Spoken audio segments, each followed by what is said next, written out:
On reçoit maintenant en fan de sport une athlète de l'élite mondiale en dynamophilie. Elle vient de la région en plus, Jessica Benedetto. Ça va bien, Jessica? Très bien, vous? Oui, merci. Tu peux me tutoyer, on est allés à l'école ensemble. Oui, c'est vrai.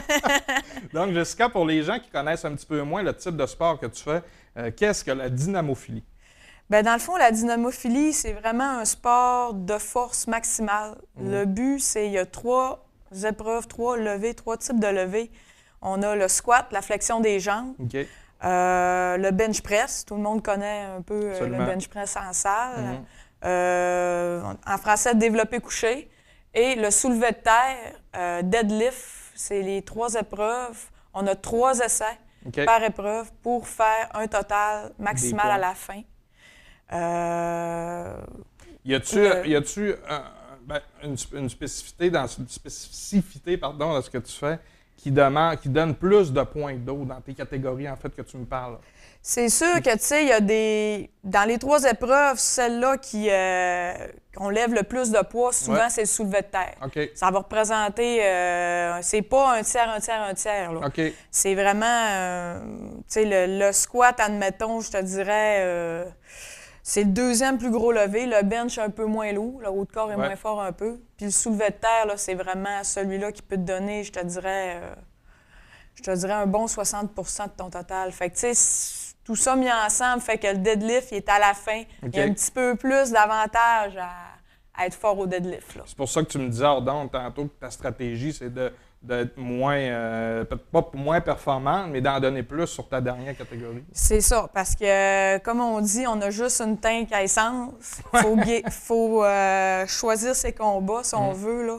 Donc, il ne faut pas arriver comme un marathon. Si tu donnes tout au début puis il ne te reste plus d'énergie à la fin, bien là, tu es un petit peu dans le trou parce que les autres, peut-être, ils en ont. Fait que c'est tout... on dit souvent que c'est comme un marathon, là. Mais l'entraînement, c'est comme un lever, c'est comme un sprint. Mais parce que ça ne dure pas longtemps. Un lever, c'est quoi? Peut-être 8 secondes, lever une charge.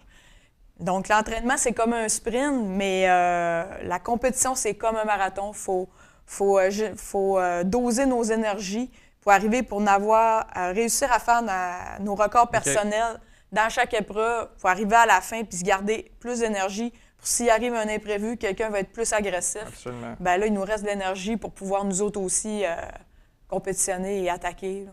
Jessica, depuis quand tu as cette, je dirais, passion ou que tu aimes ce sport-là? C'est un sport quand même peu connu au niveau féminin.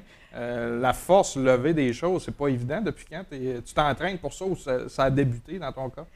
Ben moi, ça a débuté. J'ai toujours été une sportive jeune. Là. Je faisais des arts martiaux, puis tout ça. Puis après ça, je me suis entraînée en salle beaucoup. Puis c'est des jeunes...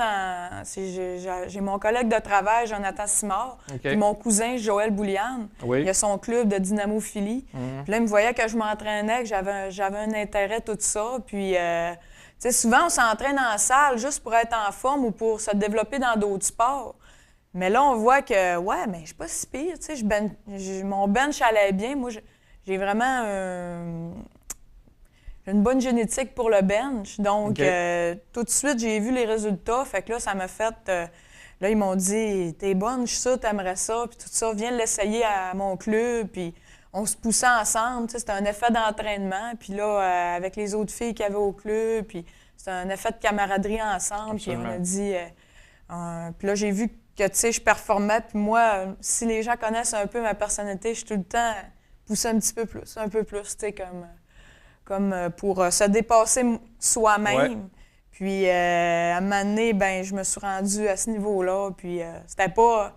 Tu te lèves pas un matin puis ça arrive comme ça. C'est comme graduel. Non, c'est ça. Non, c'est ça. C'est comme graduel. Puis, tu sais, si à chaque entraînement, tu as un petit plaisir à dire hey, aujourd'hui, ça a bien été. Ouais. Aujourd'hui, j'ai levé plus. Hey, là, mon but s'approche, je m'approche. Bien là, c'est tout le temps une petite motivation qui te pousse à aller plus loin, qui te pousse. Puis là, tu arrives, hey, là, j'ai une compétition qui s'en vient. Là. Puis là, hey, cette fille-là, à Terre-Neuve, elle a fait ça. Hey, là, moi, il faut pas que je me tourne les pouces. Il faut que je pousse aussi. Il faut que je pousse le niveau. Il faut que je me pousse moi-même. Moi aussi, je suis capable. Donc, moi, j'y vais aussi. Puis dans ton cas, en dynamophilie, quel type d'entraînement il faut faire? C'est un entraînement vraiment spécifique, je te dirais, là, surtout en saison. Là, On commence surtout à peu près 16 semaines de la compétition à vraiment faire de l'entraînement spécifique. Hors saison, on peut faire autre chose, comme on parlait un peu, bodybuilding, tout ça, ou même des hommes forts ou un peu d'haltéro. Tant qu'on pousse des charges, là, mais en saison, là, c'est vraiment là, spécifique du squat, du bench, du soulevé de terre. On travaille avec les variables, le volume, la fréquence, l'intensité, le nombre de répétitions. Fait que tout ça, là, on essaye de faire des cycles d'entraînement balancés qui vont t'amener à piquer ton maximum de ta performance. Le jour J, à la compétition, tout est organisé. Ta nutrition, ton volume, ton intensité pour arriver à la spécificité maximale de ce sport-là, une charge maximale le jour de la compétition. Moi, je travaille beaucoup avec la perception de l'effort. Donc, à tous les jours, je fais au moins 92 %. Je fais comme une mini-compétition, comme 92 % de ma charge maximale. Après ça, je descends puis je fais du volume pour gagner de ma force, améliorer ma technique et être de plus en plus, avoir une capacité de travail pour récupérer tous les jours. Pour m'entraîner de 4 à 5 fois par semaine. Donc, c'est des longues sessions.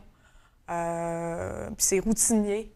Puis c'est vraiment parce que nous autres, la technique dans nos levées, quand on parle d'une charge maximale à notre compétition, on essaye toujours de faire 102 % ou de faire un peu plus. T'sais. En entraînement, on va à 92 à peu près. Mais à la compétition, on essaye. Mais on ne l'a jamais essayé. Là. À notre 3e essai, tu arrives, tu déraques ton squat. Là, c'est nouveau. Puis c'est là que ça prend un petit adrénaline, là, dire je ne ferai pas tous les jours. Demain, là, c'est pas demain, il faut que ça se passe, c'est aujourd'hui. Fait que là, c'est réveille-toi parce que c'est là qu'en arrière, la motivation se fait. Là. Réveille-toi parce que là, ça fait 16 semaines et plus que tu t'entraînes pour essayer cette charge-là. C'est ta chance. Faut pas que tu manques ton coup. Faut que tu sois bon ou bonne au bon moment, en fait. Là. C'est important d'être rigoureux. Puis... Tantôt, tu parlais... C'est ça qui est difficile, d'arriver à ce jour-là, d'avoir... souvent, on voyage. Fait que quand tu arrives d'un championnat, quand tu arrives d'un provincial, c'est... Tu sais, mettons, je vais à Drummondville, c'est pas si pire, tu sais. Mais quand je m'en vais en Russie ou en Afrique ou au Texas, ben là... Des fois, on n'a pas tout l'équipement. On a l'avion, le voyage d'avion. Bien, c'est pas les conditions optimales, mais tout le monde, on est dans le même contexte. Fait que c'est pour ça qu'une compétition, il ne faut pas que tu la prennes avec d'autres qui n'étaient pas là. C'est aujourd'hui, ce championnat du monde-là, c'est aujourd'hui. Souvent, il ne faut pas voir les records. Il faut voir la compétition qui se passe aujourd'hui, maintenant, puis je compétitionne avec ces filles-là. Puis que la meilleure gagne. Comme aux mondiaux, ce qui est arrivé, c'est que on avait une compétitrice qui assez... je crois qu'elle a eu une grosse douleur pendant son dernier réchauffement du soulevé de terre. Pas été capable de réussir aucun soulevé de terre. Donc, dans ce temps-là, nous autres, c'est là qu'on attaque quand on voit qu'il se passe quelque chose. On le souhaite pas, mais ça arrive. Fait que quand on voit qu'il faut profiter, quand le train passe, on embarque dedans. Absolument. Fait que c'est là qu'il faut l'opportunisme embarque, puis que le mental est très important aussi. Est-ce que tu suis... J'ai plein d'autres questions, Jessica, mais le temps nous presse tellement. Il faudrait te réinviter. J'avais des questions un petit peu sur le mental. Tu fais d'autres choses dans la vie pour un athlète mondial, mais on va y aller rapidement. Qu'est-ce qui s'en vient pour toi, Jessica? Je sais qu'en plus, il y a une compétition aussi qui s'en vient régionalement. Oui. Mais pour toi, personnellement? Bien, moi, personnellement, là, on a commencé, c'est ma 3e semaine que là, j'ai commencé ma préparation pour le championnat canadien. J'entraîne des athlètes ici de la région et de l'extérieur de la région du Québec. On se prépare toutes pour le championnat canadien qui a lieu à Jonquière, organisé par le club Mofo Élite de Jonquière. C'est Joël Bouliane qui organise ça, donc il nous prépare quelque chose, un beau spectacle. Si les gens de la région veulent venir voir ça, c'est l'occasion de découvrir notre sport et toutes nous autres, on veut bien figurer devant notre famille, nos amis, défendre un peu le fort là, du Saguenay. Puis je vais m'entraîner très fort pour encore battre mes records personnels, puis défendre la région, puis aussi Aussi, il va y avoir une équipe de coaching pour l'équipe du Québec. Je vais sûrement coacher beaucoup d'athlètes du Québec. Donc, ça va être de pousser le coaching. Il y a beaucoup d'athlètes de la région à surveiller. Johan Savinski dans les juniors 93 kilos. Jonathan Simard dans les 83 Open. Joël Boulian dans les 93 catégorie Open. Savannah Porzuchek de la région aussi dans les 63.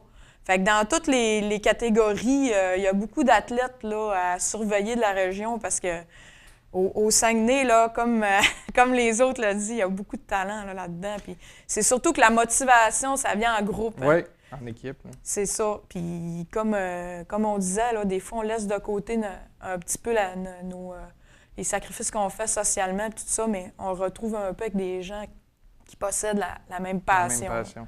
Ouais. Puis, est-ce que cette compétition-là vous permet de vous qualifier pour une compétition peut-être mondiale qui peut s'en venir? Oui, exactement. C'est le qualificatif du championnat du monde qui aura lieu au Bélarus cette année. Là, on va voir si je me qualifie. Là. C'est sûr que moi, je veux me qualifier. Je vais tout donner parce qu'il faut gagner le championnat canadien. Maintenant, le niveau il est tellement rendu élevé au pays qu'il faut gagner le championnat canadien pour se qualifier pour le mondial. Reste à déterminer si je vais trouver les ressources pour me rendre au Bélarus. Mais il y a le championnat, moi je regarde plus, il y a le championnat nord-américain qui est à Orlando. Je trouve que c'est une destination plus abordable et parce qu'on veut bien performer. Puis durant que tu étais dans cette facette-là, une athlète mondiale, ça a besoin de sous de partenaires. Est-ce que tu étais à la recherche de gens pour t'aider? Parce que c'est rare qu'on a des athlètes mondiales, régionales. On a patinage à vitesse, on en a, mais ils sont supportés beaucoup par le gouvernement. Est-ce que vous avez... Non, vu que nous, c'est pas olympique, il n'y a pas de programme gouvernemental pour nous aider à ce niveau-là. Donc, c'est sûr que des commandites, c'est toujours le bienvenu. Moi, j'ai des commanditaires qui me fournissent de l'équipement pour l'équipement, tout ce que je porte en compétition, là, tout ça. Mais côté monétaire, là, non, on n'a pas... c'est personnellement là, qu'on assume tous nos frais. Là. Donc, c'est sûr que c'est toujours le bienvenu, là, parce que c'est important. Moi, je travaille à temps plein. Vous n'avez pas le choix de travailler à temps plein, justement, si vous voulez aller dans des compétitions, parce que ça parce que c'est un sport par passion, puis il n'y a pas... fait que c'est là qu'on voit... C'est dommage un petit peu, par exemple. Oui, mais en fait, tu sais, moi, je suis quelqu'un d'optimiste, fait que j'essaie toujours de sortir le côté positif des choses. Fait que je me dis que les gens qui sont là, c'est des gens passionnés, surtout au niveau national. Au niveau mondial, on a d'autres athlètes qui sont supportés, comme des pays comme la Russie, la Suède, la Finlande, la Norvège. C'est tous des pays qui sont supportés. Les athlètes sont supportés par leur pays. Mais nous autres, c'est là qu'on voit que c'est tous des gens passionnés puis qu'ils sont là par cœur. Fait que je trouve ça quand même intéressant là, aussi. Fait que c'est le côté un petit peu plus positif, mais c'est sûr que c'est toujours le bienvenu. Puis la passion, ça sort pas de l'athlète. Non, il faut. On n'a pas le choix, en fait. Jessica, je te remercie beaucoup. On va sûrement se revoir peut-être avant la compétition du mois de mars du championnat canadien de dynamophilie. Ça pourrait être un bon préambule. On pourrait peut-être inviter Joël, des choses comme ça, des athlètes qui pourraient venir nous voir. On pourrait faire une émission là-dessus. Très bonne idée. Ça pourrait être intéressant. Donc, je te remercie et bon succès pour cette saison dans ton cas. Merci. C'est moi qui te remercie. Merci, Jessica.